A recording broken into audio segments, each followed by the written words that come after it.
Hello everyone, good evening जी सभी को। Welcome to filler form. सभी का स्वागत है फिलर फॉर्म पर। कैसे हैं आप सभी? ऑडियो वीडियो क्लियर है? एक बार मुझे कंफर्म कर दीजिए।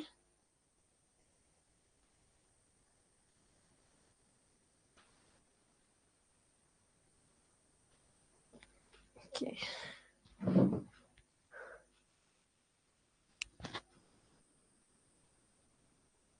How are you all?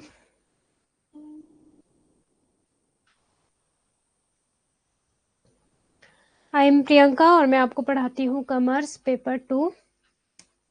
Daily आपकी क्लास होती है फिलर फॉर्म के ऐप पर 5 PM to 6 PM। और अभी हमारा जो यूनिट चल रहा है, यूनिट हमारा चल रहा है जी अभी यूनिट 5 बिजनेस स्टैटिस्टिक्स, जिसमें कि हम काफ़ी टॉपिक कवर कर चुके हैं। ममता जी गुड इवनिंग। कैसे आप सभी? कल के टॉपिक क्लियर हुए थे सबको? कार्ल पियर्सन वाला मेथड किया था हमने, कोवेरिएंस के फॉर्मूले किए थे और कोफिशिएंट ऑफ डिटर्मिनेशन के फॉर्मूले किए थे, कोफिशिएंट ऑफ नॉन डिटर्मिनेशन के फॉर्मूले किए थे, स्टैंडर्ड एरर किया था, प्रोबेबल एरर किया था। जल्दी से कोई मुझे क्विक रिवीजन बता सकता है? Standard error, probable error, coefficient of determination, non determination के फॉर्मूले एंड कोवेरिएंस का फॉर्मूला। हाँ जी, एक और चीज मुझे आपको बोलनी थी, जो मैंने आपको स्टैंडर्ड डेविएशन करवाया है ना, जब हमने डिस्पर्शन वाला किया था, ठीक है? तो प्लीज आपने उसकी प्रॉपर्टीज कर लेना, क्योंकि वहां से एग्जाम में क्वेश्चन पूछे जाते हैं। अब मुझे ध्यान नहीं है कि पीपीटी में उसकी प्रॉपर्टीज थी कि नहीं थी नोट्स में, बट रिवीजन कर लेना, ठीक है? और एक और चीज आपको और करनी है कि बिजनेस स्टैटिस्टिक्स में आपको पता है कि ज्यादातर फॉर्मूले हैं, ठीक है? और आपकी थ्योरेटिकल तो है ही है, ठीक है, बट ज्यादातर फॉर्मूले हैं, तो वो भी प्लीज कर लेना। लाइक जैसे कि आपका सेंटर टेंडेंसी वाला मीन मोड मीडियन था, ठीक है? उनकी प्रॉपर्टीज कर लेना, फॉर्मूले कर लेना, थ्योरी कर लेना, ठीक है? मीन के फर्दर आपके 3 टाइप से, हार्मोनिक मीन था आपका, ज्योमेट्रिक मीन था आपका, और अर्थमेटिक मीन था। क्लियर है इतना? उसके बाद हमने स्टार्ट किया था आपका डिस्पर्शन, ठीक है? डिस्पर्शन भी, relative dispersion and absolute dispersion, range वाला, क्वार्टर डेविएशन, मीन डेविएशन आपका, और कौन सा था आपका? स्टैंडर्ड डेविएशन वाला, ठीक है? तो ये भी कर लेना, और एब्सोल्यूट वाला भी। और आपका कोफिशिएंट में, रिलेटिव में सिर्फ आपका कोफिशिएंट लग जाएगा 1 माइनस आर का स्क्वायर, ब्रैकेट में होगा ये 1 माइनस आर का स्क्वायर रूट एन, ठीक है? ये स्टैंडर्ड एरर आपका। Very good. हाँ, जल्दी से मुझे कमेंट करते जाओ, स्टैंडर्ड एरर, प्रोबेबल एरर, और आपका coefficient of determination and non determination, ठीक है? इसके फॉर्मूले जो हमने कल किए थे। और एक चीज, हाँ, डिस्पर्शन हो गया, स्क्यूनेस हो गया, मेजर ऑफ स्क्यूनेस, बॉले का हो गया आपका, ठीक है? आपका कैली का हो गया, पियर्सन का कोफिशिएंट, मोड एंड आपका मीडियन वाला हो गया, और एब्सोल्यूट स्क्यूनेस हो गया, मीन माइनस मोड, ठीक है? क्योंकि एग्जाम में पूछा जाता है। और इनकी प्रॉपर्टीज भी कर लेना, sigma X Y upon N. हाँ जी, ठीक है। कोवेरिएंस का भी, ठीक है? कोफिशिएंट ऑफ वेरिएशन हो गया, हाँ, कोफिशिएंट ऑफ वेरिएशन आपका डिस्पर्शन में पूछा जाता है, या फिर वेरिएंस, ठीक है? तो वो भी कर लेना। और कोफिशिएंट ऑफ वेरिएशन का फॉर्मूला है सिग्मा आपका, स्टैंडर्ड डेविएशन आपका मीन, ठीक है, अपॉन मीन इनटू आपका 100, ठीक है? वहां से आपको एग्जाम में भी क्वेश्चन पूछा जाता है। और स्टैंडर्ड डेविएशन के फॉर्मूले कर लेना, क्वार्टर डेविएशन के फॉर्मूले कर लेना, मीन डेविएशन के फॉर्मूले कर लेना, ठीक है? मीन में तो आपका मोड, मीडियन, सारा ही आ जाना था, ठीक है? Mode, median and standard deviation. But जो आपका स्टैंडर्ड डेविएशन है वो सिर्फ आपका कंसिडर करता है मीन पे, ठीक है? क्योंकि मीन से ही है ना हमारा स्टैंडर्ड डेविएशन, कि वो कितना दूर है, कितना फैला हुआ है, ठीक है? तो वो हमारा बताता है स्टैंडर्ड डेविएशन कि कितना दूर है वो, कितना डिस्पर्स है वो। ओके, और स्क्यूनेस वाला हो गया, ठीक है? मेजर ऑफ स्क्यूनेस हो गया, मेजर ऑफ आपका डिस्पर्शन हो गया, कोटोसिस, ठीक है? 3 आपके मेनली टेल्डनेस को बताता है, लेप्टोकॉर्टिक आपका, मेसोकॉर्टिक और आपका प्लेटिकॉर्टिक, ठीक है? ये भी कर लेना। और मूवमेंट्स वाला हो गया, ठीक है? म्यू 1, म्यू 2, म्यू 3, म्यू 4 वाला, वो भी कर लेना। और इसके अलावा हमने और कौन सा किया था आपका? इसके अलावा और कौन सा टॉपिक था हमारा? Probable error 2/3 into standard deviation, sorry, standard error. हाँ, गुड, वेरी गुड।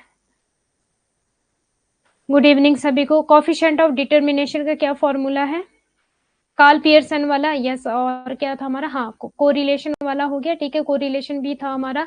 और उसमें मेनली हमारे पास एक तो हमारा ग्राफिकल मेथड है, ठीक है, जिसमें हमारा स्कैटर वाला हो गया और ग्राफ वाला मेथड हो गया।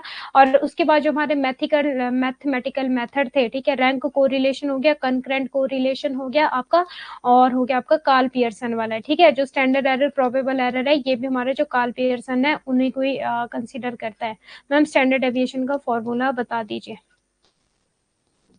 स्टैंडर्ड डेविएशन का फॉर्मूला देख लेना ना नोट्स में एक बार, मैं यही बोल रही हूँ आपको कि अपने पास नोट्स बना लेना इसके, ठीक है।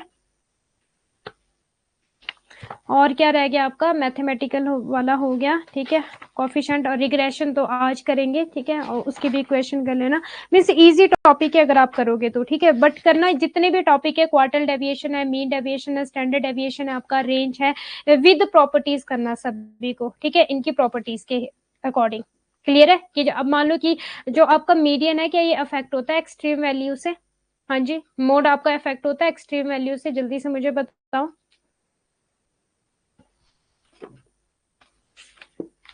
और स्टैंडर्ड डेविएशन का जो मैं कल बता रही थी ना आपको, मीन वाला आपका 1 2 3 वाला, ठीक है, 68 और 96 एंड 99 वैल्यू वाला, वो भी कर लेना, इंपॉर्टेंट है, ठीक है। और जो आपका डिग्री ऑफ कोरिलेशन है वो भी कर लेना, वेरी हाईएस्ट और हाई, ठीक है, वो वाला भी कर लेना सारा। ओके जी।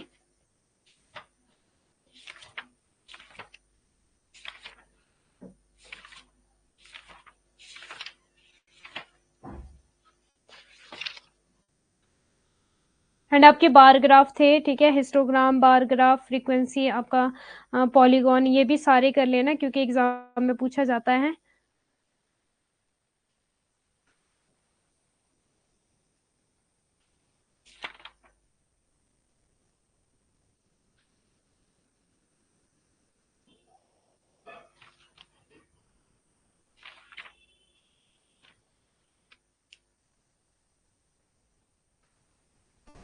स्टैंडर्ड डेविएशन का फॉर्मूला है जी आपका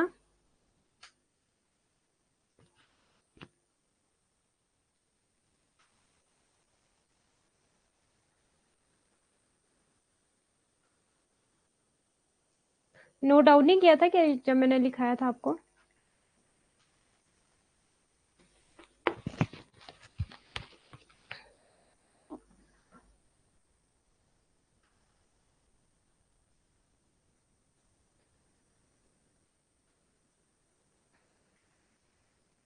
sigma F x minus x का बार मीन्स की मीन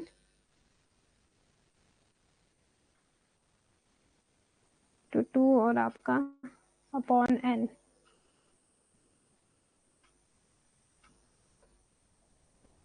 ठीक है, ये आपका फॉर्मूला है।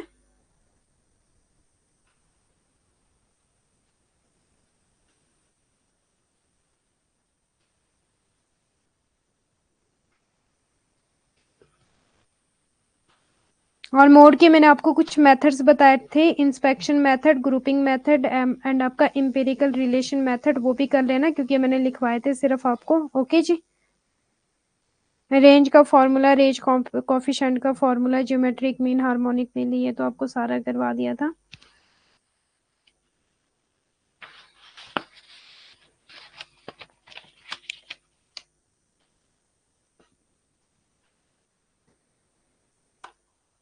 हाँ जी, क्लियर है इतना?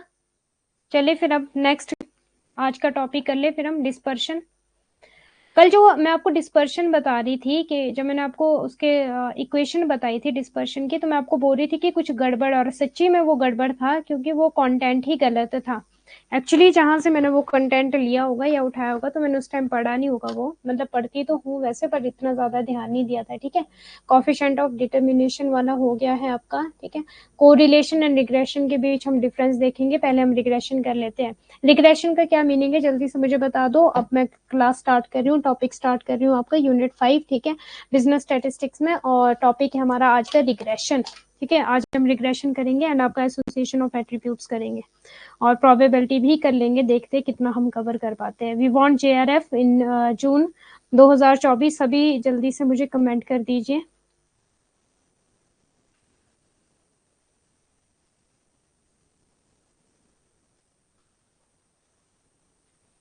एक दो बार जितने भी आज मैंने टॉपिक्स बताए, डिस्पर्शन हो गया, ठीक है, और आपका skewness, kurtosis, centre tendency, correlation, इन सबको रिवीजन कर लेना आज के आज ही। बिल्कुल छोटे छोटे टॉपिक है और विद फॉर्मूला कर लेना, ठीक है।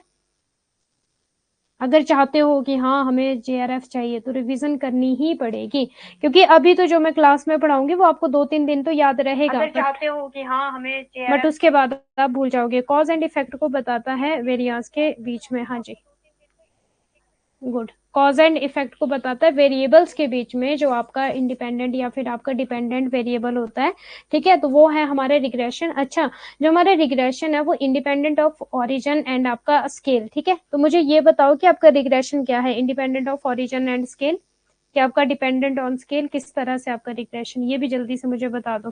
कॉफिशिएंट और कोरिलेशन का भी बता दो मुझे।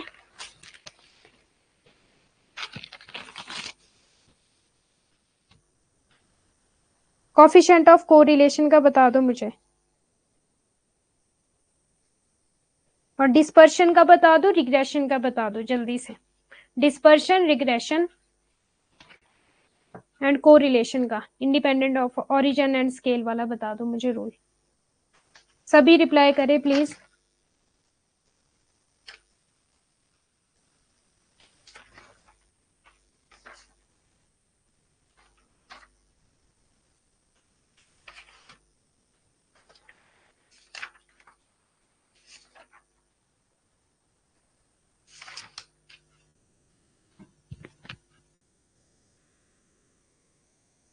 Aggregation dependent on scale, coefficient regression, अच्छा regression dependent on scale, very good Priyanka ji. Correlation independent of origin and scale, very good.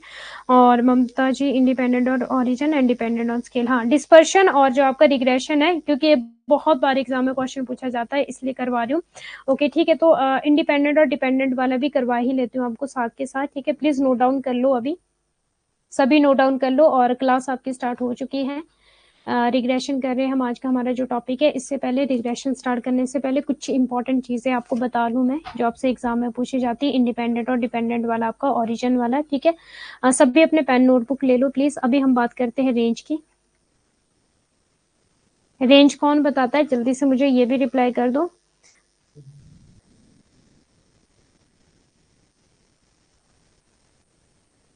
Independent of change in origin, ठीक है, ये चेंज है।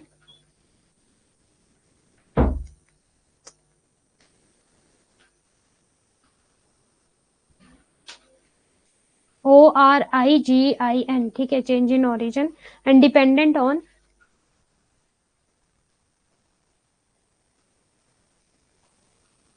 Change in scale,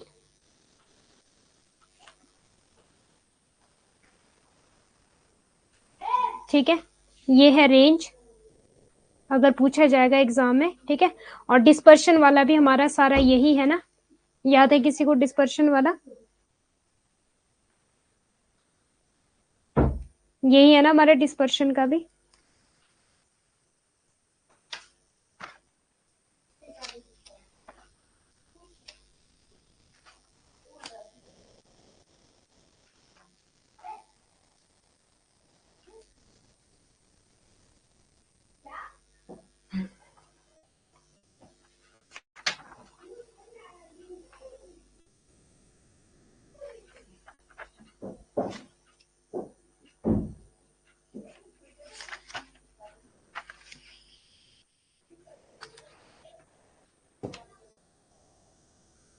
correlation of coefficient आपका किसने दिया था, ये भी प्लीज नोट डाउन कर लेना, ठीक है।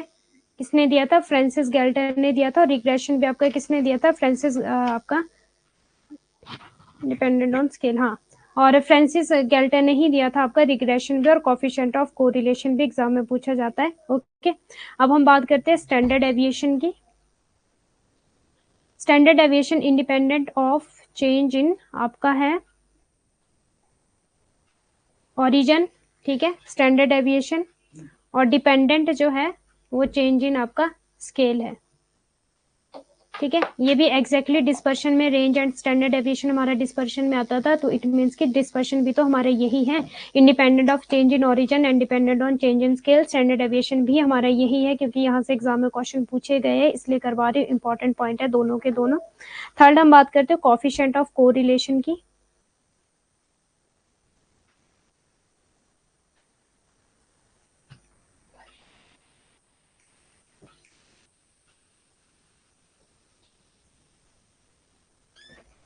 कोफिशिएंट ऑफ कोरिलेशन क्या बोलता है आपका?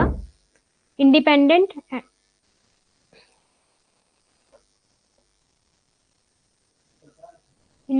Of change in origin and आपका also independent in change in scale. ठीक है, ये coefficient of correlation very very important. Standard deviation, dispersion तो सेम सेम है। और अगर हम रिग्रेशन की बात करें,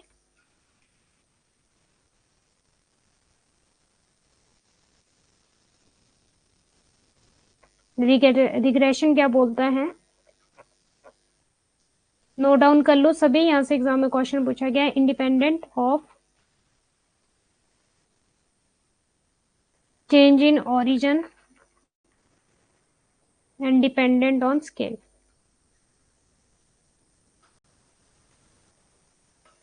ठीक है, ओरिजिन हमारा प्लस माइनस हो जाता है और स्केल हमारा मल्टीप्लाई और डिवाइड होता है। इतना क्लियर है सबको? गुड इवनिंग जी सभी को।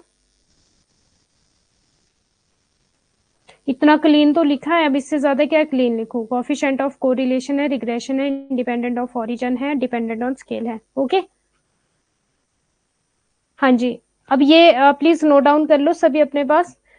चलिए अब हम बात करते हैं रिग्रेशन की। ठीक है, रिवीजन भी हो गया रिग्रेशन का, सिंपल, लीनियर, मल्टीपल, और ये कल बता दिया था आपको। अब बात करते हैं रिग्रेशन इक्वेशन की, जो मैं कल बता रही थी। कल एक्चुअली जहां से मैंने ये कंटेंट लिया था, मैं हैरान हूं कि ये गलत था। ठीक है, जो इसकी इक्वेशन थी, क्योंकि कल तभी मैं ये बोल रही थी कि जो आपका y होता है, a होता है और bx होता है, ये भी एग्जाम में पूछा जाता है। सबसे पहले तो आपको इसकी इक्वेशन पता होनी चाहिए रिग्रेशन की। अभी हमने पढ़ लिया ना कि रिग्रेशन क्या है, आपका कॉज एंड इफेक्ट रिलेशनशिप है।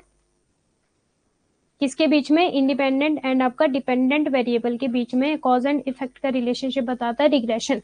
लेकिन जो हमारा कोरिलेशन है वो क्या बताता है कि इन दोनों के बीच कितना संबंध है। ठीक है, पॉजिटिव है, नेगेटिव है, जीरो रिलेशन है, कि ये दोनों आपस में कितने रिलेटेड है, ये बताता है हमारा कोरिलेशन। क्लियर है सबको? इतना क्लियर है? यस या नो? अब हम बात करते हैं कि रिग्रेशन का फॉर्मूला क्या है। रिग्रेशन का फॉर्मूला है y is equal to a plus B X. ठीक है, अब मैं एक ब्लैंक स्लाइड लेती हूँ, क्योंकि मुझे पीपीटी से पढ़ाना उतना बेटर नहीं लग रहा। स्टैटिस्टिक्स आपको पता है कि ज्यादातर मैंने आपको ओरली ही पढ़ाया है। ठीक है, फॉर्मूले जो बनते हैं जैसे भी बनते हैं, तो प्लीज नोट्स पे मत डिपेंड रहना कि जो आपको मैं नोट्स प्रोवाइड करूंगी, बट जो क्लासेस हो रही है आपकी लाइव क्लासेस, या फिर अगर आप लाइव नहीं देख पा रहे हो तो रिकॉर्डेड क्लासेस देखना। और प्लीज इन सभी को नोट डाउन करना है, क्योंकि इंपॉर्टेंट है। अगर ओनली आप नोट्स पे डिपेंड रहे कि जो मैम ने नोट्स दिए वही ठीक है, तो उस पर डिपेंड मत रहना, क्योंकि नोट्स में सारी चीजें मैंने नहीं प्रोवाइड करवाई है। जितना मैं खुद लिख लिख के आपको बता रही हूँ वो ज्यादा बेटर कॉन्टेंट है। ठीक है, अब हम बात करते हैं रिग्रेशन की। ठीक है, अब जो यहाँ पे एग्जाम में क्वेश्चन पूछा जाता है कि मतलब कि देखो, एक चीज के होने से दूसरी चीज पे क्या इफेक्ट पड़ रहा है, वो हमारा रिग्रेशन। ठीक है, और रिग्रेशन किसने दिया था हमारा? लिखते रहो प्लीज रिग्रेशन। अभी आपको मैं ब्लैंक स्लाइड्स पे ही करवाने वाली हूँ सारा। रिग्रेशन दिया था आपका फर्नांडिस गैल्टन ने, और यही हमारा किसने दिया था? कोरिलेशन भी इन्होंने ही दिया था। कब दिया था? 1877 में। ठीक है, पहला क्वेश्चन तो ये बनेगा। सेकेंड जो आपकी चीज बनती है, लाइन ऑफ बेस्ट फिट, ये एग्जाम में पूछा जा सकता है। लाइन ऑफ बेस्ट फिट किसको बोला जाता है? ठीक है, तो ये बोला जाता है आपका रिग्रेशन लाइन को। किसको?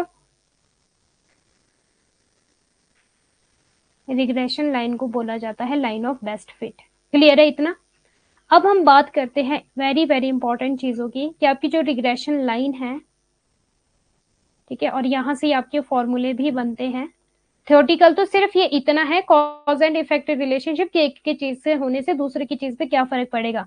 बाकी जो आपसे एग्जाम में पूछा जाएगा वो ये क्वेश्चन पूछे जाएंगे। मुझे स्टैटिस्टिकल आपको ज्यादा बेटर लगता है कि पीपीटी से ना करवा के मैं आपको ब्लैंक स्लाइड्स पे करवाऊं। ठीक है, ओके, तो आप मीन्स ठीक है, आप लोगों को समझ आ रहा है इस तरह से, यस या नो, कि पीपीटी से पढ़ना चाहते हो,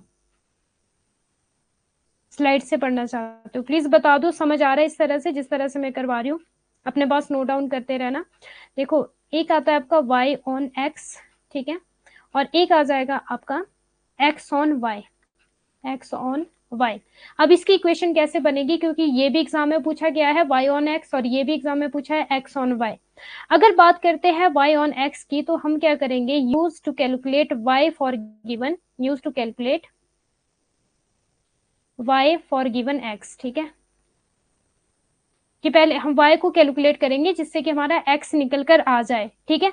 अब हम क्या स्लोप होगा इसका, ये एग्जाम में क्वेश्चन पूछे गए हैं, स्लोप ऑफ लाइन, ठीक है, स्लोप ऑफ लाइन, हम रिग्रेशन लाइन की बात कर रहे हैं। एक रिग्रेशन लाइन बन जाएगी y ऑन x, ठीक है, एक रिग्रेशन लाइन बन जाएगी आपकी x ऑन y। इतना क्लियर है सबसे, सबको? हाँ जी, इतना क्लियर है? क्योंकि कल देखो, मैंने कल आपको ऑलमोस्ट ज्यादातर मैंने आपको पढ़ाया था इससे, स्लाइडों से, तो आपको उतना ज्यादा समझ भी नहीं आ रहा था और मुझे फॉर्मूले करवाने थे आपको मेनली, ठीक है। अब देखो slope of line, slope of line क्या है आपका, क्या बनेगा इसका फिर, बी आपका वाई एक्स, ये एग्जाम में क्वेश्चन पुट हुआ है, बहुत बार पूछा गया, ठीक है। और अगर मैं बात करूं इस इक्वेशन की x ऑन y की, तो मेरा क्या बनेगा slope of line, regression line का क्या बनेगा मेरा स्लोप ऑफ लाइन। हम क्या कैलकुलेट करने वाले हैं यहाँ पर, हम कैलकुलेट करने वाले हैं यहाँ पर x के बिहाफ पे किसको, y को कैलकुलेट करने वाले, use to calculate x for given, use to calculate x for given y, ठीक है। अब इसकी स्लोप ऑफ लाइन क्या बनने वाली है, इमेज तो नहीं आ गई मेरी कहीं, स्लोप ऑफ लाइन, ठीक है, इसकी स्लोप ऑफ लाइन बनने वाली है आपकी बी एक्स एंड वाई। अब मैंने जिस टाइम इसको याद किया था, हम निमोनिक बनाती हूँ, मैंने किस तरह से याद किया था, ये y पहले आ रहा है, x बाद में आ रहा है, ठीक है, तो मैंने इस तरह से बना दिया था b y x, ठीक है, ये बन जाएगा मेरा, अगर मुझसे एग्जाम में पूछा गया y ऑन x, ओके। और अगर मुझसे पूछा गया x ऑन y, तो मेरा क्या बन जाएगा, b x एंड y, जो पहले आ रहा है उसको मैंने पहले लिखा, जो बाद में आ रहा है उसको मैंने बाद में लिखा। Is it clear? अब सिंपल सी लैंग्वेज में अगर मुझे आपको बताना हो, लंबा चौड़ा नहीं बताना, ठीक है, सिंपल सा अगर मुझे बताना हो, y मेरा पहले आ रहा है तो मैं करूंगी बी वाई एक्स, और x अगर मेरा पहले आ रहा है तो मैं लिखूंगी बी एक्स वाई। हाँ जी, इतना क्लियर है? बस रिग्रेशन छोटा सा टॉपिक है आपका, अभी 5 मिनट में, 5 to 10 मिनट में कंप्लीट हो जाएगा आपका रिग्रेशन। ओके, नोट डाउन कर लिया सभी ने? अब हम बात करते हैं आपकी y ऑन x, जो इसका पूरा फॉर्मूला है, ठीक है, ये क्या बनेगा, या फिर जब हमारा x ऑन y, तो ये क्या बनेगा। Is it clear? अब देखो, जो इसकी पूरी इक्वेशन है ये क्या बनती है, y a plus b x, ठीक है, यहाँ पे मेरा x पहले है, तो आपको पता है क्या आना चाहिए पहले, x is equal to a plus B Y. अब इतना क्लियर है, यस या नो? अब ये एग्जाम में पूछा जाता है कि यहाँ पर y क्या है, a क्या है, b क्या है, x क्या है, ये एग्जाम में पूछा जाता है। अगर मैं y की बात करूं तो ये क्या है, डिपेंडेंट वेरिएबल है, ठीक है,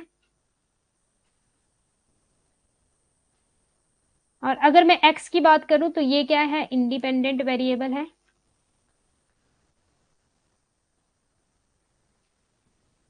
और अगर मैं a की बात करूं तो ये a क्या होता है हमारा, कांस्टेंट होता है, या फिर इसको इंटरसेप्ट बोला जाता है ऑफ,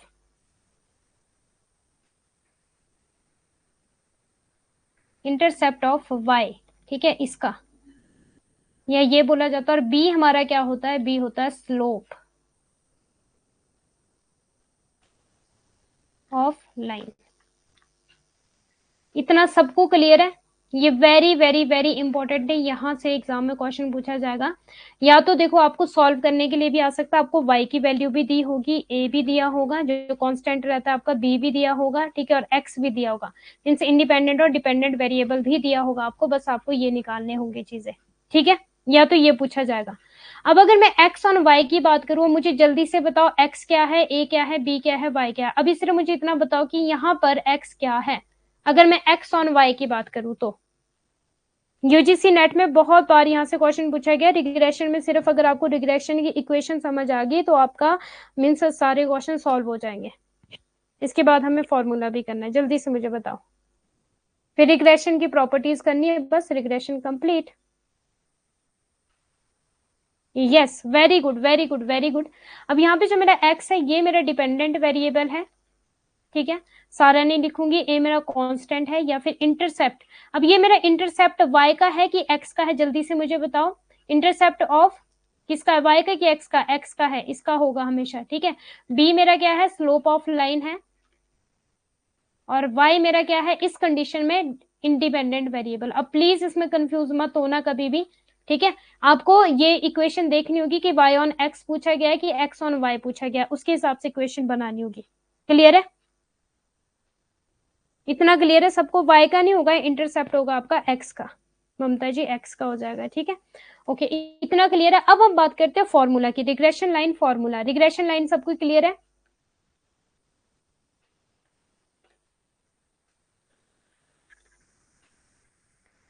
स्टार्टिंग में ही बोला था स्टैटिस्टिक्स में आपको फॉर्मूले पूछे जाते हैं। स्लोप ऑफ लाइन क्या था हमारा? स्लोप ऑफ लाइन पहले वाला क्या था? बी वाई एक्स, अगर ये पूछेगा, ठीक है। और सेकंड हमारा क्या था? अगर हमारे से पूछेगा slope of line B, small letter का बी एक्स वाई, ठीक है। अब इसके हिसाब से क्या फॉर्मूला, अगर मैं यहां पे बात करूं, यहां पे जो आपको फॉर्मूला बनने वाला है सिग्मा एक्स वाई अपॉन आपका सिग्मा एक्स टू, ठीक है।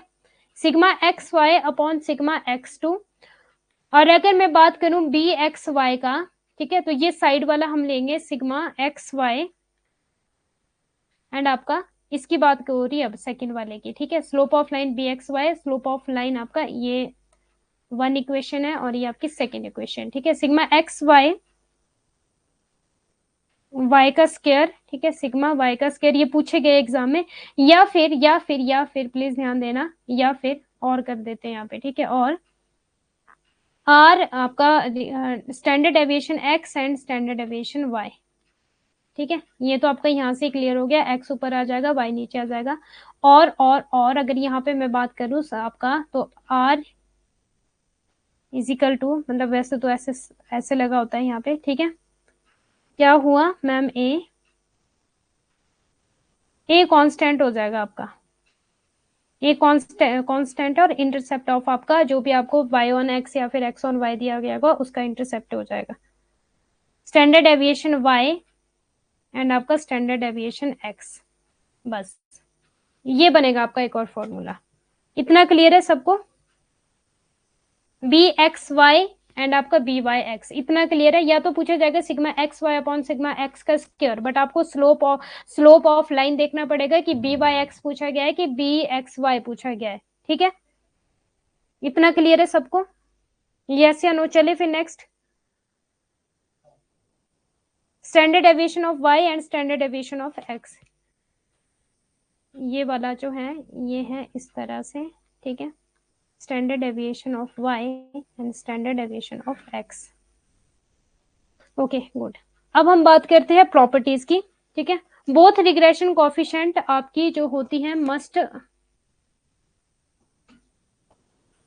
Have same sign. Very very important, लिख लेना प्लीज। बोथ रिग्रेशन कोफिशिएंट, ठीक है, मस्ट हैव सेम साइन। कैसे? मतलब बी एक्स वाई या फिर कैपिटल बी वाई एक्स, ठीक है। अगर मेरा ये वाला माइनस है तो ये भी मेरा माइनस होगा, और अगर मेरा ये पॉजिटिव है तो ये भी मेरा पॉजिटिव होगा, ठीक है। इनके सेम साइन होते हैं। इतना क्लियर है? सेकेंड प्रोपोजिशन लिख लो इसकी, coefficient of correlation is geometrical mean of two regression coefficient. यहां से एग्जाम में क्वेश्चन पूछे गए हैं जी।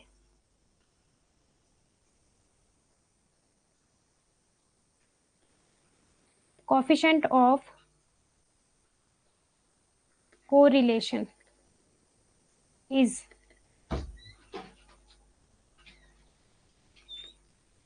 Geometric mean of two regression line.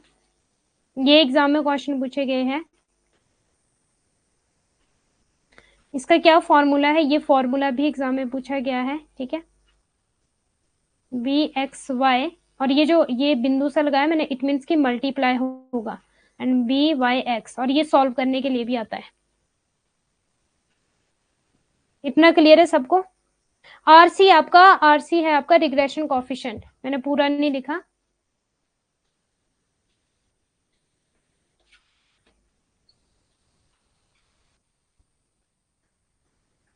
Low regression coefficient है RC। इतना क्लियर है। नेक्स्ट देखिए, इंडिपेंडेंट ऑफ ओरिजिन एंड, ये मैंने बता दिया इंडिपेंडेंट ऑफ ओरिजिन एंड आपका इंडिपेंडेंट ऑफ स्केल। ठीक है, ये मैंने बता दिया आपको, वैसे भी ये भी इसकी प्रॉपर्टी है। नेक्स्ट अगर हम बात करें डिस्पर्शन की भी यही है सेम। ठीक है, डिस्पर्शन की भी सेम यही है, स्टैंडर्ड डेविएशन की भी सेम यही है, और रेंज की भी सेम यही है। ठीक है, ओके। तो रिग्रेशन, स्टैंडर्ड डेविएशन एंड आपका डिस्पर्शन की सेम यही प्रॉपर्टी है, इंडिपेंडेंट ऑफ ओरिजिन एंड आपका dependent on scale. Dependent on scale, independent क्यों लिखा मैंने, डिपेंडेंट ऑन स्केल। ठीक है, independent of origin and dependent on scale. Dispersion, standard deviation, range की भी यही प्रॉपर्टी है। एक वेरी वेरी इंपॉर्टेंट चीज लिख लो प्लीज प्लीज प्लीज। ठीक है, यहां से एग्जाम में बहुत बार क्वेश्चन पूछा गया, if one regression coefficient,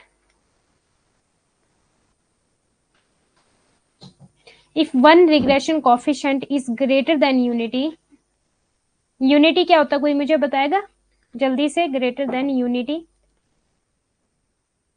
then other, unity बताओ जल्दी से, then other,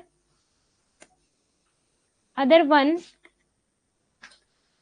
must have been less than unity. Unity बताओ, यूनिटी क्या होता है, या तो यूनिटी दिया होगा या बोला होगा एक।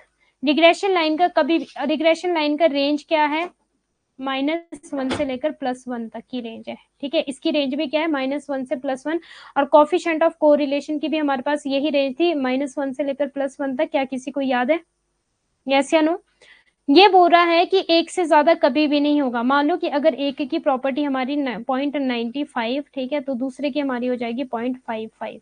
ठीक है, 0.5 मीन्स एक से ज्यादा नहीं होगा हमारा इसकी प्रॉपर्टी। ठीक है, इतना क्लियर है सबको? यस, 1, हाँ जी, गुड। अब एक और चीज, न्यू स्लाइड ले लेती हूँ, बस 2 चीजें रही, फिर आपका रिग्रेशन हो जाएगा कंप्लीट। नोट डाउन कर रहे हो साथ साथ में, सभी ने नोटबुक पेन निकाली? अगर निकाली तो ठीक है, अगर नहीं निकाली तो फिर ये मत सोचना कि आपको नोट्स में ये सारी चीजें मिलने वाली है। मीन्स जो मैं आपको करवा रही हूँ वो बेटर और बहुत इजी। यस, वेरी गुड ममता जी। यूनिटरी वाला हमने पढ़ा था ना कुछ, यूनिटी वाला, ठीक है, यूनिटरी इलास्टिक था, वहां पर बताया था आपको ED1। Very good, business economics में हमने ये किया था कॉन्सेप्ट। ओके, यूनिटी का मतलब 1 होता है।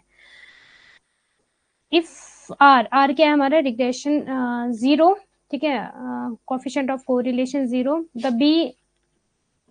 BYX and BXY are also 0, और क्या बोला जाता है इसको, perpendicular to each other.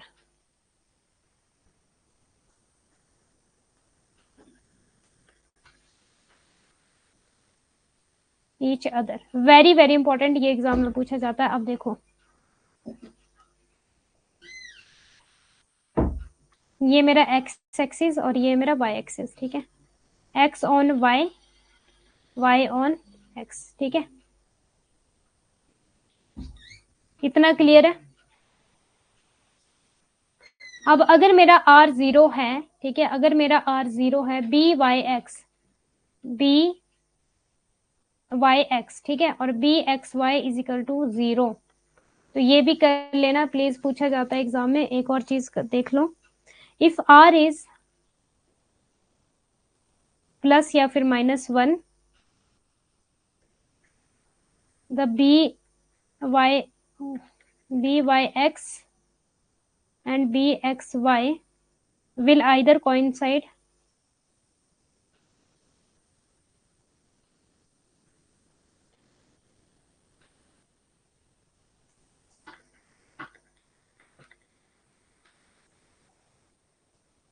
or are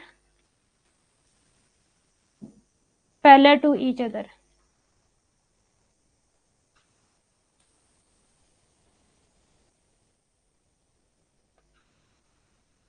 ठीक है, अब ये किस तरह से बनेगा, ये आपको पता है, ये हमेशा पॉजिटिव होता है, और ये आपको सॉरी, ये वाला नेगेटिव हो जाएगा। ठीक है, और आपका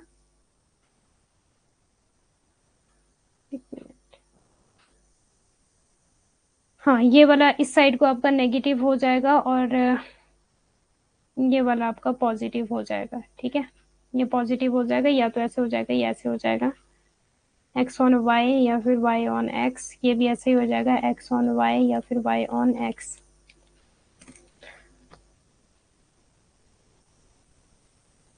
ओके, ये चाहे प्लस माइनस या तो अगर पॉजिटिव, ये देखो ये वाला मैंने जो बनाया, ये आपका ये है आपका पॉजिटिव 1, ठीक है, और ये आपका नेगेटिव 1, ठीक है। परफेक्टली भी बोला जाता है इसको। तो B Y X and B x Y क्या हो जाएगा, विल आइदर कोइंसाइड, या तो ये इसी के ऊपर कोइंसाइड करेंगे, ठीक है, या फिर पैरेलल हो जाएंगे, या फिर यहाँ पे इस तरह से हो जाएगा, ठीक है। या तो इसी के ऊपर कोइंसाइड करेंगे या फिर पैरेलल हो जाएंगे। पैरेलल ऐसा होता है जो साथ साथ होता है इसके, ठीक है। ये बनाया मैंने एक्स ऑन वाई और वाई ऑन एक्स। अगेन यहाँ पे एक्स ऑन वाई और वाई ऑन एक्स। ओके, बस ये था आपका रिग्रेशन। और बाकी जो आपको प्रॉपर्टीज दी होगी वो देख लेना एक बार। यहाँ पर इक्वेशन मेन है और slope of line very very important है। दो चीजें सबसे ज्यादा इंपॉर्टेंट है। ये करवा दिया है आपको standard deviation X, standard deviation Y, ठीक है, और बी एक्स वाई का ये बता दिया आपको, ठीक है। बी एक्स वाई का क्या बनेगा, standard R, standard deviation of X and standard deviation of Y. और अगर इसी तरह से आपसे पूछा गया बी वाई एक्स, तो standard deviation of X, standard deviation of Y, ये करवा दिया है आपको, ठीक है। और B x Y and B Y X की क्या वैल्यू हो जाती है हमारी, आर का स्क्वायर रूट हो जाता है, और इसको बोला जाता है आर। ये भी एग्जाम में पूछा जा सकता है, ठीक है। ये वाली इक्वेशन, बाकी ये सारा ही करवा दिया आपको।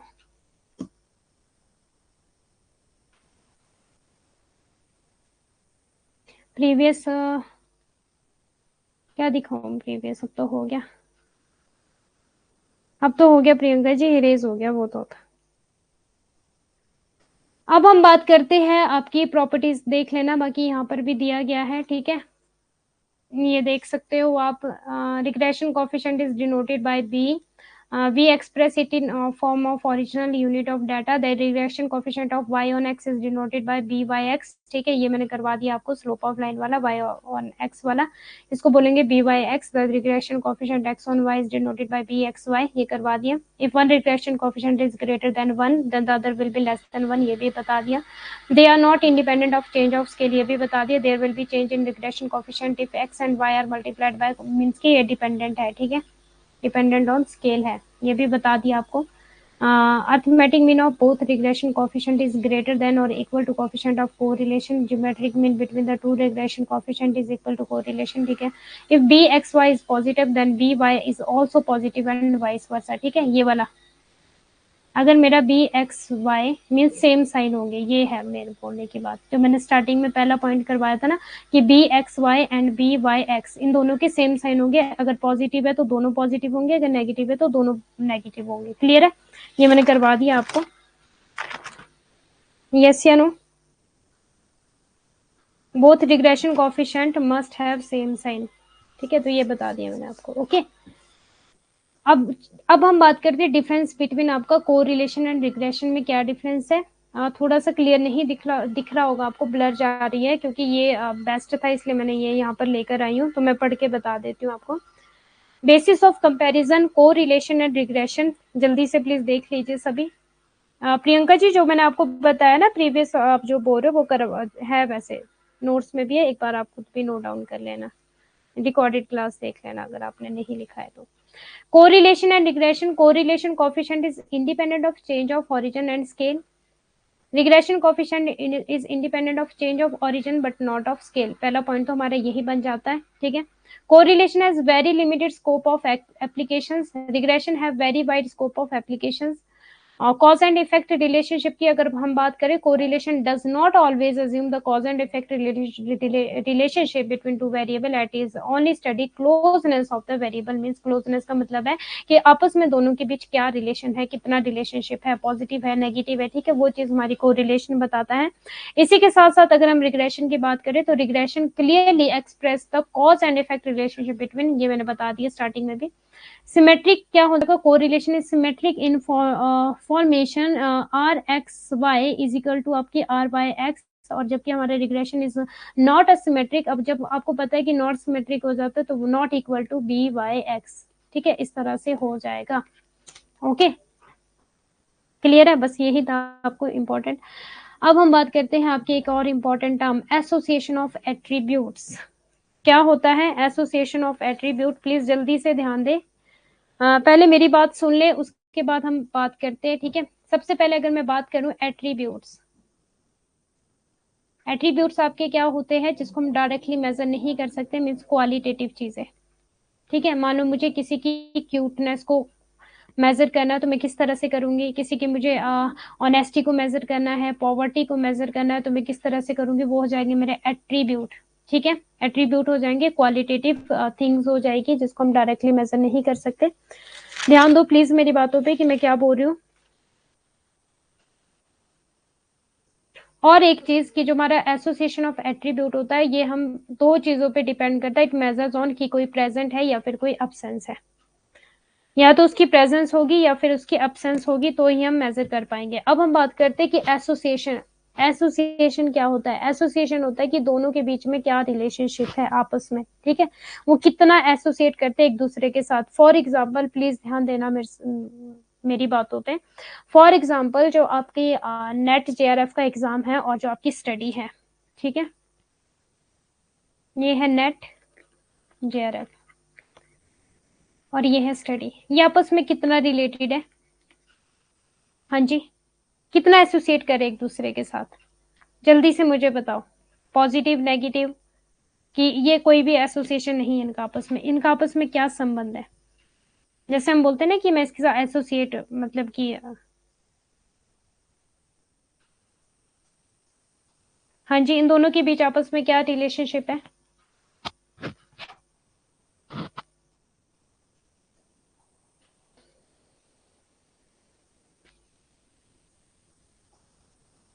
पॉजिटिव है, हाँ जी, वेरी गुड। अब जो ये एट्रीब्यूट होते हैं ना, एट्रीब्यूट, ठीक है, एसोसिएशन ऑफ एट्रीब्यूट, एसोसिएशन तो हो गया रिलेशनशिप, ठीक है, आपस में, और एट्रीब्यूट हो गया कि जो हमें बताते हैं, ठीक है। एट्रीब्यूट्स कौन सी टर्म होगी हमारी? क्वालिटेटिव टर्म्स होगी जिसको हम डायरेक्टली, जैसे कि मानो ऑनेस्टी होगी, ठीक है, पॉवर्टी होगी, नेशनैलिटी होगी, लिटरेसी होगी, एम्प्लॉयमेंट हो गया, अनएम्प्लॉयमेंट हो गया, ये सारे हमारे क्या एट्रीब्यूट है। ओके, अब हम बात करते हैं कैटेगरी और an attribute is the quality, condition और characteristics according to which the group is study classified, ठीक है, वेरी वेरी इंपॉर्टेंट, ये एग्जाम में क्वेश्चन पूछा गया, each and every line is very very important. The main objective of association of attribute और the association of category is the study of nature of relationship, very very important, between two और more attributes और categories. When the data can be numerically expressed, the method of correlation is employed to find out the relationship existing between the two variables. ये उतना खास नहीं है, ठीक है।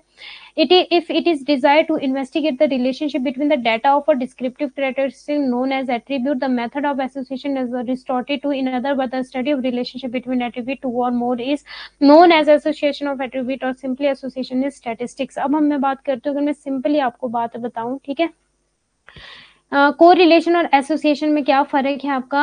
The difference between correlation and association is therefore that the term correlation is applied to the study of relationship between two और more variables where there can be quantitatively measured, ठीक है, ये वाला इंपॉर्टेंट है। But while the term association refers to the study of relationship between attribute or such variable which cannot be measured in figure, हम figures में major नहीं कर सकते, वेरी वेरी इंपॉर्टेंट। अगर मैं कोरिलेशन की बात करूं, ठीक है, तो हम क्वांटिटेटिवली मेजर कर सकते हैं, ठीक है, दोनों रिलेशनशिप को, दोनों वेरिएबल्स के बीच रिलेशनशिप, क्योंकि कोरिलेशन क्या था हमारा? रिलेशनशिप बिटवीन टू वेरिएबल्स, ठीक है, उनको मेजर करना। बट अगर मैं एट्रीब्यूट, एसोसिएशन ऑफ एट्रीब्यूट की बात करूं तो बस यहाँ पे इतना फर्क आता है कि क्वांटिटेटिव में मेजर कर सकते हैं, बट एट्रीब्यूट ऑफ एसोसिएशन, हमारा एसोसिएशन ऑफ एट्रीब्यूट क्या है हमारा? क्वालिटेटिव में हम मेजर करेंगे, ठीक है। अब एक और चीज प्लीज सुन लो ध्यान से, वेरी वेरी इंपॉर्टेंट है, ब्लैंक स्लाइड लेनी पड़ेगी मुझे यहाँ पर आपको बताने के लिए, वेरी वेरी इंपॉर्टेंट प्रॉपर्टी, और इससे आपका सारा का एसोसिएशन ऑफ एट्रीब्यूट कंप्लीट हो जाएगा सिर्फ एक दो प्रॉपर्टी बताने से। ध्यान देना प्लीज मेरी बातों पे कि मैं क्या बोल रही हूँ, क्योंकि एग्जाम में क्वेश्चन पूछे जाते हैं। ओके, जल्दी से अपनी पेन कॉपी निकालो और ऊपर लिख लो एसोसिएशन ऑफ एट्रीब्यूट्स। क्या बोला मैंने?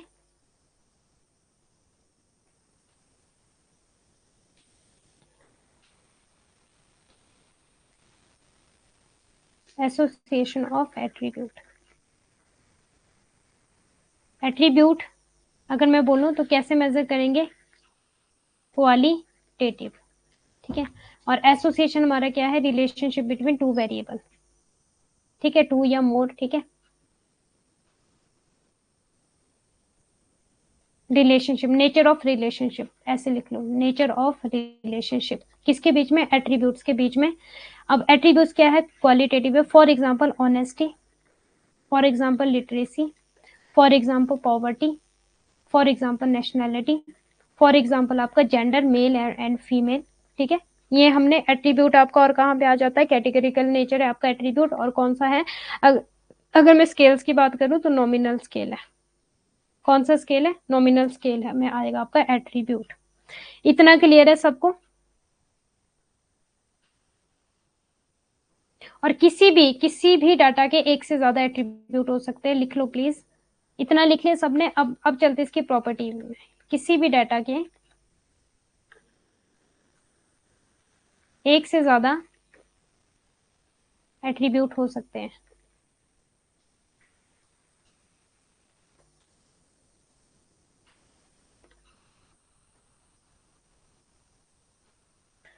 नंबर सेकंड लिख लो,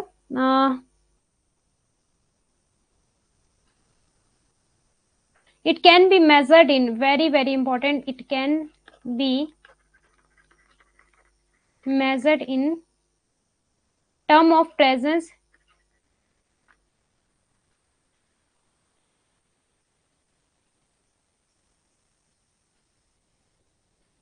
और absence, ठीक है। अब सुनना please please please very carefully. अगर हम बात करें प्रेजेंस की तो हमारे एट्रीब्यूट क्या हो जाएंगे, ए कैपिटल बी कैपिटल सी, इस तरह से, ठीक है, क्योंकि एक से ज्यादा एट्रीब्यूट हो सकते हैं। और अगर मैं बात करूं एब्सेंस की, ठीक है, तो हमारे जो ग्रीक वर्ड है ना, ग्रीक लेटर जो है हमारा, ठीक है, इसमें हम मेजर करेंगे क्या है हमारे ग्रीक लेटर, अल्फा, बीटा, ये हो जाता है ना आपका बीटा, और आपका यामा, सॉरी गामा, यामा नहीं, वाई बोला ना, गामा। ओके, इतना क्लियर है। अगर तो कोई प्रेजेंस है, ठीक है, कोई एट्रीब्यूट अगर प्रेजेंस है तो हम बोलेंगे ए बी एंड सी, अगर वो एब्सेंट है तो हम बोलेंगे अल्फा बीटा एंड गामा, ठीक है। इतना क्लियर है। अब सुनो मेरी बात को। फॉर एग्जाम्पल मैं बात करती हूँ ऑनेस्टी की, ठीक है, ऑनेस्टी को मैंने कौन सा दिया, ए दिया, ठीक है।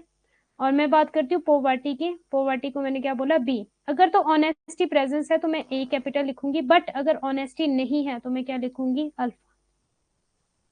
इसी तरह से पॉवर्टी मेरी क्या क्या एट्रीब्यूट दिया मैंने, बी, ठीक है। अगर बी मेरी प्रेजेंस है तो मैं लिखूंगी बी। मैंने बोला ए बी सी, ये कब होगा, जब प्रेजेंट होगी कोई चीज, बट जब कोई चीज एब्सेंस हो जाएगी तो हम क्या लिखेंगे, बीटा।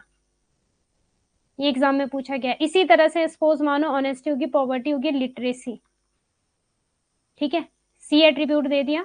और अगर लिटरेसी है तो मैं लिखूंगी कि सी, ठीक है, और अगर नहीं है तो मैं क्या लिखूंगी, वाई मीन्स गामा। इतना क्लियर है। यहां से आपके न्यूमेरिकल बनेंगे।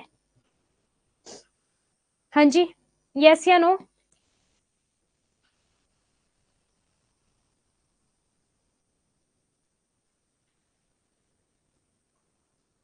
और एक चीज लिख लो, एन एन एन है एक और चीज, कहाँ पे, यहाँ पे लिख लो, यहाँ पे स्पेस है ना हमारा, एन एन भी होता है यहाँ पे। अभी पता लग जाएगा कि एन क्या होता है, डिनोट्स आपका द यूनिवर्स और the number of item, the universe और द नंबर ऑफ आइटम, ठीक है, लिख लेना, द यूनिवर्स और the number of item. For example N मैंने क्या बोला, द यूनिवर्स, एन किसको डिनोट करेगा,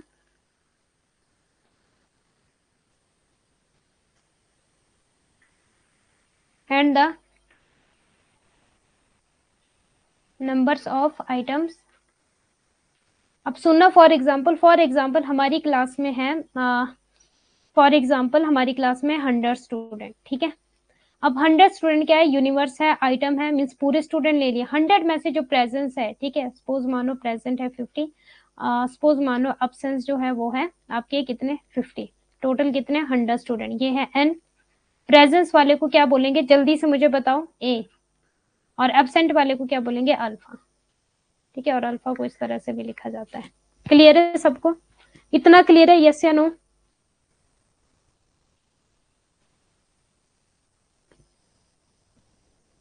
प्रेजेंस और एब्सेंस, बस यहाँ से आपका सारा एसोसिएशन ऑफ एट्रीब्यूट के न्यूमेरिकल्स भी बनेंगे, सारी चीजें बनेंगी। अब जल्दी से कर ले हम।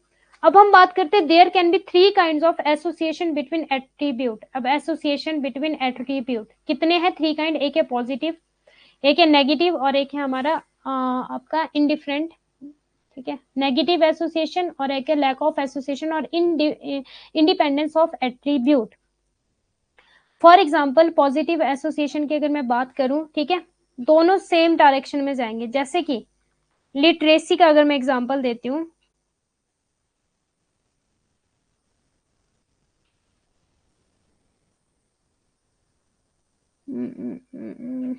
लिटरेसी, चलो ठीक है, लिटरेसी, ठीक है, और एम्प्लॉयमेंट, ये मेरे पास 2 एट्रीब्यूट्स हैं। मैं बोलती हूँ कि अगर लिटरेसी है तो एम्प्लॉयमेंट भी है, दोनों पॉजिटिव है, सेम डायरेक्शन में जा रहे हैं। मैं बोलती हूँ अगर लिटरेसी नहीं है तो एम्प्लॉयमेंट भी नहीं है, दोनों सेम डायरेक्शन में जा रहे हैं, तो ये क्या हो जाएगा मेरा? पॉजिटिव। चाहे ये पॉजिटिव वे में जाए, ठीक है, मीन्स चाहे ये दोनों प्रेजेंस हो या फिर दोनों एक साथ प्रेजेंस हो गए, ठीक है, या फिर दोनों एक साथ एब्सेंट हो गए, दोनों एक साथ एब्सेंट हो गए। ये है हमारा पॉजिटिव एसोसिएशन। एक और बात, in such cases the actual frequency is more than expected. इसको क्या बोला जाता है? Actual frequency. इसका जो फॉर्मूला है is than expected frequency, means अगर जो मेरी एक्चुअल फ्रीक्वेंसी है, ठीक है, वो इज ग्रेटर देन मेरी एक्सपेक्टेड फ्रीक्वेंसी है, तो वो क्या हो जाएगा? मेरा पॉजिटिव एसोसिएशन। क्लियर है? अब पढ़ू मैं इसको, स्लाइड्स को। When two attributes are present or absent together, या तो दोनों प्रेजेंट है एक साथ या फिर दोनों एब्सेंट है एक साथ, मीन्स दोनों साइन सेम डायरेक्शन में जा रहे हैं, पॉजिटिव होता है। क्योंकि इकोनॉमिक्स मैंने आपको पढ़ाया तो इतना तो पता लग ही गया होगा।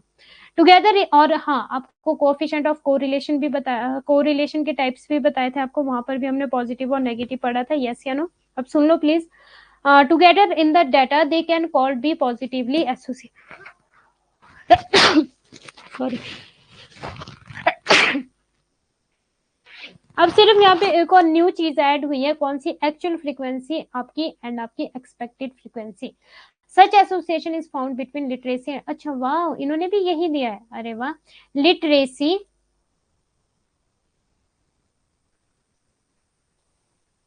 एंड आपकी एम्प्लॉयमेंट और vaccination and immunity for a disease etcetera. जो मेरी लिटरेसी, अगर मेरी लिटरेसी बढ़ रही है तो एम्प्लॉयमेंट भी बढ़ रही है, और अगर लिटरेसी कम हो रही है एम्प्लॉयमेंट भी कम हो रही है। वैक्सीनेशन बढ़ रही है तो इम्यूनिटी भी इंक्रीज हो रही है, वैक्सीनेशन नहीं बढ़ेगी तो इम्यूनिटी भी कमजोर हो जाएगी। क्लियर है सबको? यस या नो? अब इसका जो फॉर्मूला बनता है वो क्या फॉर्मूला बनता है? अगर मैं पॉजिटिव की बात करूँ, चलो लास्ट में बता देते हैं, ठीक है, फॉर्मूले एक साथ ही बता दूंगी। नेगेटिव एसोसिएशन क्या हो जाएगा? When the presence of attribute causes absence of another. मतलब मेरी लिटरेसी तो प्रेजेंस है, ठीक है, बट जो मेरी एम्प्लॉयमेंट है ना वो एब्सेंट है, तो क्या हो जाएगा? Means negative. लिटरेसी ऊपर जा रही है और एम्प्लॉयमेंट नीचे जा रही है, ठीक है, ऑपोजिट साइन है दोनों में, एक तो प्रेजेंस है और एक मेरी एब्सेंस है, तो क्या हो जाएगा? मेरा नेगेटिव एसोसिएशन हो जाएगा। क्लियर है सबको? या फिर एक एब्सेंस है दूसरी प्रेजेंस है, या फिर एक प्रेजेंस है और दूसरी एब्सेंस है, तो क्या हो जाएगा? नेगेटिव। ये मेरा क्या हो जाएगा? Actual frequency less than expected frequency. यहां से एग्जाम में क्वेश्चन पूछा जा सकता है। When the presence of attribute causes absence of another attribute, they are called to have negative association between them.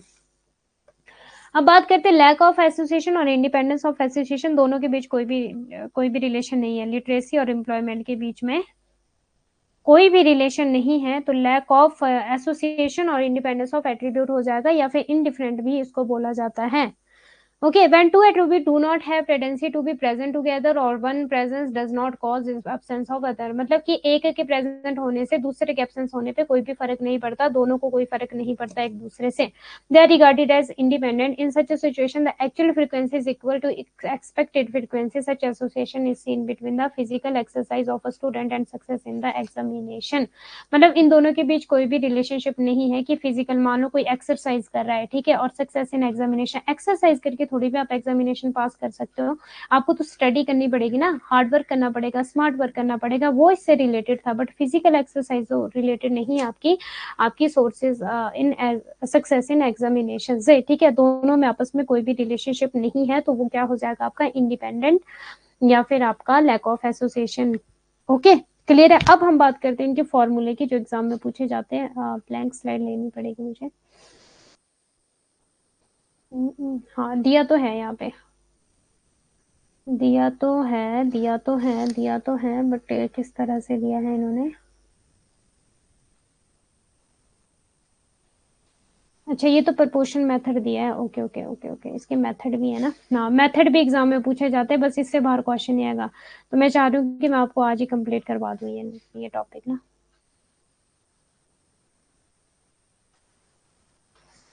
हाँ जी, अब जल्दी से प्लीज अपना पेन नोटबुक निकाला है सभी ने, नोट डाउन करते रहना। बात करते हैं पॉजिटिव एसोसिएशन की। इसका जो फॉर्मूला है, ठीक है, A B is greater then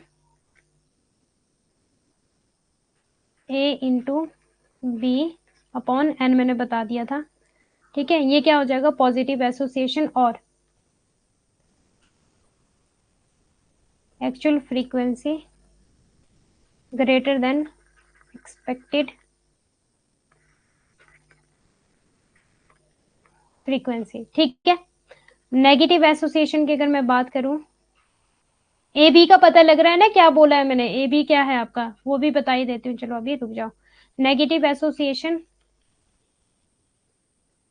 is equal to A B bracket, ठीक है, लेस देन आपका ए ब्रैकेट एंड आपका multiply B upon N. N पता है ना, नंबर्स ऑफ आपका यूनिवर्स आइटम्स जो था, ये नेगेटिव हो गया। थर्ड वन हो गया आपका इंडिपेंडेंट या फिर एब्सेंस ऑफ एसोसिएशन या फिर एट्रीब्यूट। हाँ जी, बताती हूँ। A B Richa Panwar ji, wait करो। ये एब्सेंस और प्रेजेंस की बात है, ए बी, ठीक है, कैपिटल वाला ए बी। ओके, ये करेक्टरिस्टिक्स है जो हमारे ये एट्रीब्यूट्स को बताते हैं। इंडिपेंडेंट में क्या हो जाएगा, A B is equal to ए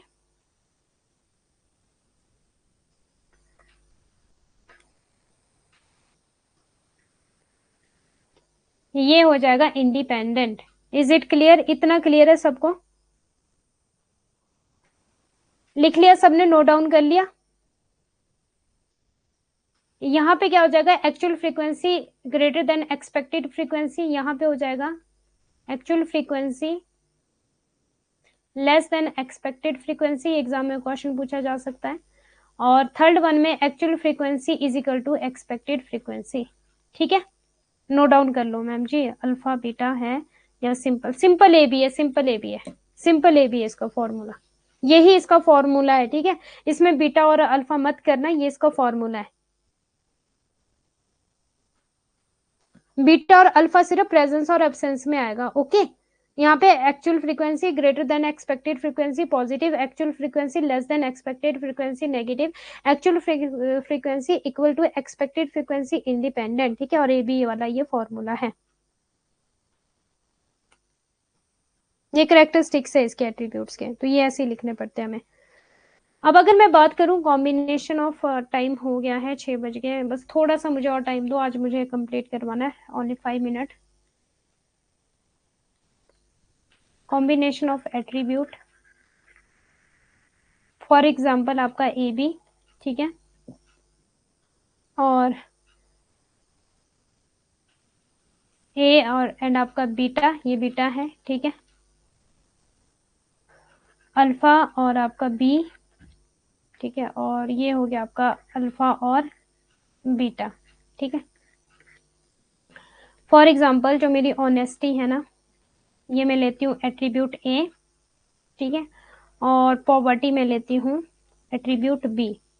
अगर ऑनेस्टी प्रेजेंट है, ठीक है, तो आपको पता है ए आएगा, लेकिन अगर ऑनेस्टी अब्सेंस है तो क्या आ जाएगा, जल्दी से बताओ, अल्फा आ जाएगा, ठीक है।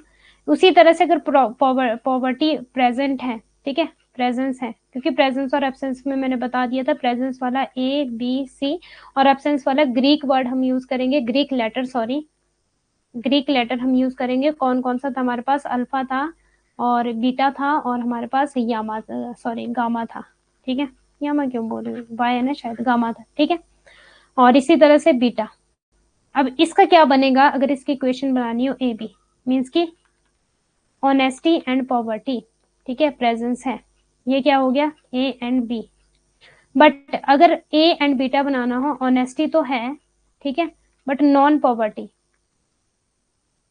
Non poverty A and beta. ठीक है, ये बन गया ना सेकंड इक्वेशन। थर्ड इक्वेशन मेरे पास क्या बनेगी? अल्फा और बीटा। अल्फा क्या है? Means non honesty and poverty. ये बन गया मेरा अल्फा और बी। फोर्थ वन मेरा क्या बन जाएगा? Alpha and beta, non poverty, ठीक है, non honesty sorry, and non poverty. ठीक है, ये वाला non honesty non poverty. Clear है? ये इक्वेशन समझ आ गई सबको? Alpha beta gamma. बस हो गया, हो गया, हो गया। अब आपको यहां से और एक चीज, अब प्लीज मेथड, बस ये हो गया सारा। ठीक है, पॉजिटिव नेगेटिव। अब ये वाले मेथड कर लेना, खुद से कर लेना। मेथड ऑफ स्टडिंग एसोसिएशन और data based on categories, method of comparison of observed and expected frequency. पहला मेथड ये है, A and B are two attribute, then the actual number of observation. ठीक है, in this method we compare the actual or observed number of observation with the expected number of observation if a and b are two attribute then the actual number of observation। ठीक है, ये बताता है हमारा कि मान लो मेरा जो एक्चुअल है, ठीक है, और जो ऑब्जर्व्ड है उनके बीच में बताता है। Proportion method, in this method proportion are obtained and compared for two attribute A and B if the proportion of attribute A amongst attribute B and the proportion of attribute A amongst and the same, then two attribute A and B are said to be independent. ठीक है, ये हमारा proportion. अब देख लो ये वाला हमारा proportion. Proportion method क्या है हमारा? वही है, इंडिपेंडेंट। ठीक है, ए बी अपॉन आपका बी, ठीक है, इक्वल टू आपका ए बी अपॉन आपका बीटा है में बी है। ठीक है, और पॉजिटिवली एसोसिएटेड क्या हो जाएगा? ए B upon B is greater than A B, और आपका ये नेगेटिवली। ठीक है, ये देख लेना। Yule, Yule coefficient of colligation, बहुत बार एग्जाम में पूछा जाता है कि ये जो युल मेथड था ये दिया किसने था? ठीक है, युल हमारा क्या है? क्यू, क्यू से डोनेट करता है ये। ओके, अब क्यू क्या है हमारा? जो क्यू है यस, इसकी जो रेंज है ये भी हमारी +1 से लेकर आपकी -1 तक है। ठीक है, या फिर -1 या +1 बोलो, इस तरह की इसकी रेंज है। ओके, अगर मेरा Q1 है, सॉरी, अगर मेरा Q +1 है तो ये क्या हो जाएगा? पॉजिटिव, परफेक्टली पॉजिटिव हो जाएगा। और अगर मेरा Q है, ठीक है, ये Q से डिनोट करता है हमारा U, अगर मेरा -1 है तो परफेक्टली नेगेटिव हो जाएगा। और अगर Q मेरा 0 है तो इंडिपेंडेंट हो जाएगा। ठीक है, this is another method of for calculation of coefficient of association given by Yule, known as coefficient of colligation भी इसको बोला जाता है। वेरी वेरी इंपॉर्टेंट, Q से डिनोट करेगा। यूल कोफिशिएंट ये बता दिया आपको, ये फॉर्मूला पूछा जा सकता है एग्जाम में। ओके, ये वाला फॉर्मूला,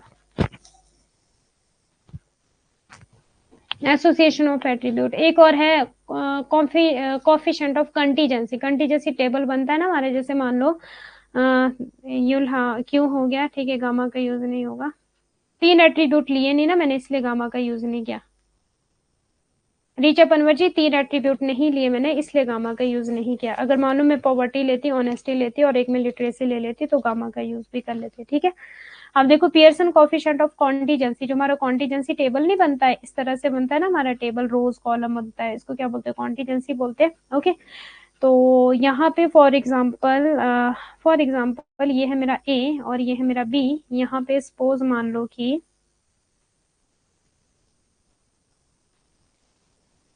एम्प्लॉयमेंट, ठीक है, और अनएम्प्लॉयमेंट। ठीक है, एम्प्लॉयमेंट ए हो जाएगा तो अनएम्प्लॉयमेंट क्या हो जाएगा? जल्दी से बताओ। ये हो जाएगा मेरा अल्फा। ठीक है, और यहाँ पे मेरा जो बी कैटेगरी है ये एजुकेटेड और है मेरा अनएजुकेटेड। एजुकेटेड क्या हो जाएगा? मेरा बी हो जाएगा, और ये क्या हो जाएगा? मेरा बीटा हो जाएगा, अनएजुकेटेड। ठीक है, तो ये क्या बन रहा है मेरा? अगर मानो एम्प्लॉयमेंट है, ठीक है, और वो एजुकेटेड है तो ये क्या बन जाएगा? ए बी। ठीक है, एम्प्लॉयमेंट भी एजुकेटेड भी है। अब मानो अनएजुकेटेड, ये क्या है मेरा? बीटा है। ठीक है, अब मान लो एम्प्लॉयमेंट तो है बट अनएजुकेट है, तो ये क्या बन जाएगा मेरा ए तो है, ठीक है, बट जो अनएजुकेटेड है ये क्या बन जाएगा ए और बीटा। इस तरह से ये कॉन्टिजेंसी टेबल होता है। Okay,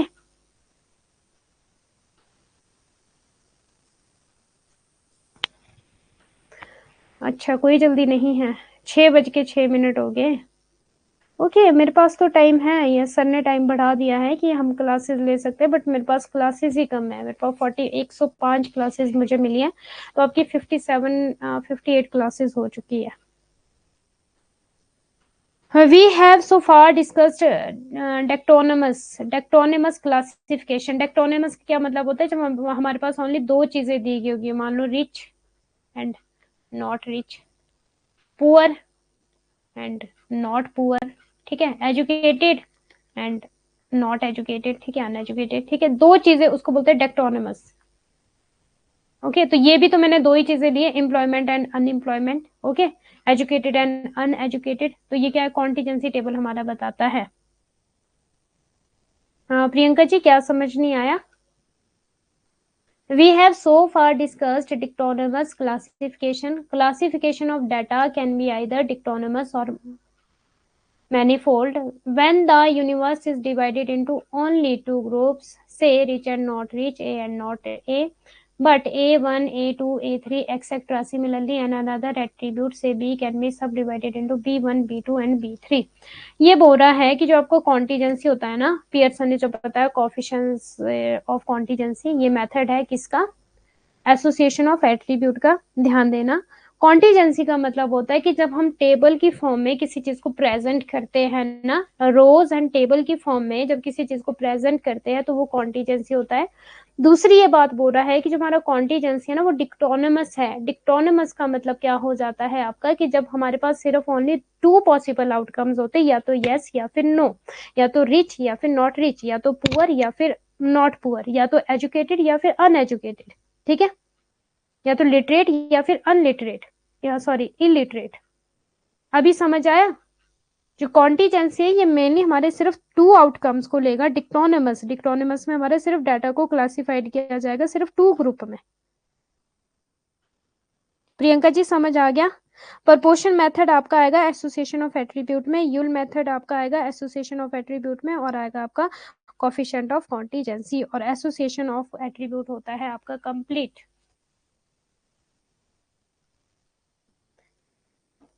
is it clear? Clear है सबको?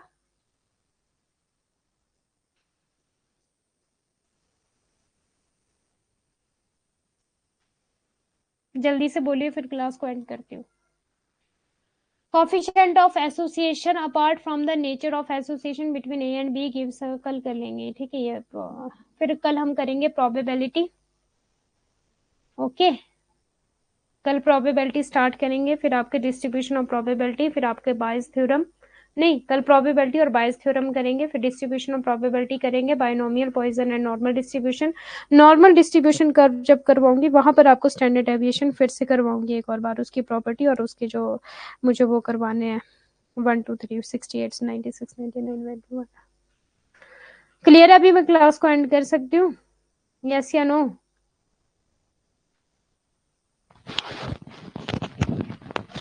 हाँ जी बोलिए।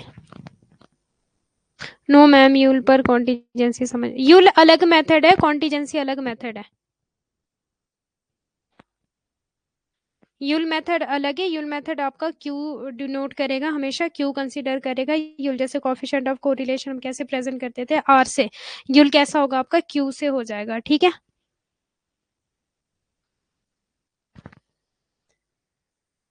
To measure the intensity of association between two attribute A and B, Drew Yule has given the formula of coefficient of association denoted by the symbol of Q. ठीक है, ये वाला ही बात बोल रहा है सिर्फ ये, और प्रपोर्शन मेथड बता रहा है हमारा कि कितने प्रपोर्शन में जो आपकी ऑब्जर्व्ड वैल्यू होगी और जो आपकी, एक minute, proportion are obtained and compared for two attribute A and B if the proportion of attribute A amongst attribute B and the proportion of attribute A amongst the same two attribute A and B independent. ये वाला proportion बता रहा है, देखो proportion method ये बता रहा है हमारा ए और बी का रिलेशनशिप इक्वल टू होगा तो इंडिपेंडेंट हो जाएगा, पॉजिटिव होगा तो A B is greater than हो जाएगा, और नेगेटिव होगा तो A B is less than हो जाएगा। ओके, इसमें कुछ नहीं है खास, बस फॉर्मूले कर लेना इसके, और कुछ खास नहीं है। फॉर्मूले कर लेना, और ये पता होना चाहिए कि यूल मेथड कहाँ किसने दिया है, मतलब किस में आएगा।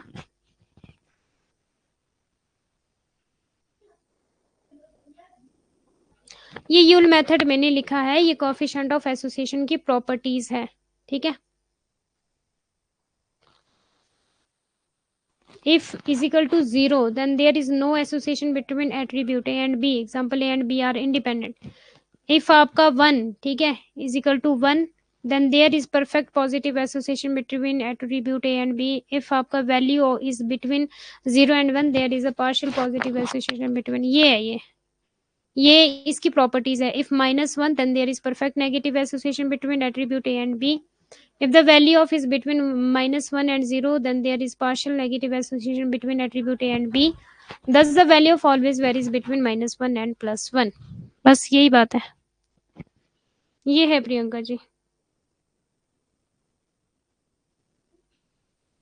लास्ट वाला कम, हाँ देख लेना एक बार रिकॉर्डेड क्लास, ठीक है। Okay bye, god bless you all, take care. अब मिलते हैं 7 PM रिसर्च एप्टीट्यूड की क्लास में।